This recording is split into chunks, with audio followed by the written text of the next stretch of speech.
आई तुम कहीं हसल आत्मसमर्पण अलेक्जेंडर एही पत्ररे मते लिखिसंदी आत्मसमर्पण करबाकू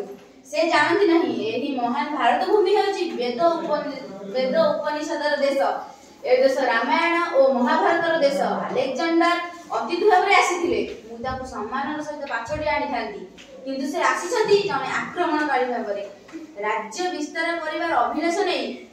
युद्ध न करी तांकर निकटरे आत्मसमर्पण करिबा हेब चरम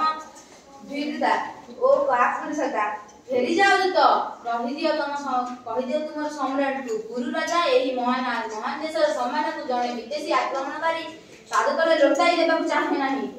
युद्ध अवश्य हेब गुरु राजा तार समस्त शक्ति प्रयोग करी आक्रमणर जवाब देबो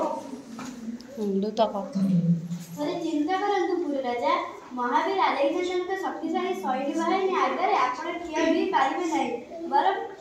आत्मसमर्पण करिबा बुद्धिमान कार्य हबो तुमे सामान्य जने दूत उपदेश देबार अधिकार तुमर नाही ए दूत साहस तो कम न हमने आदेश करंतु महाराज एही दूत को बांधी कारागार निक्षेप करिबी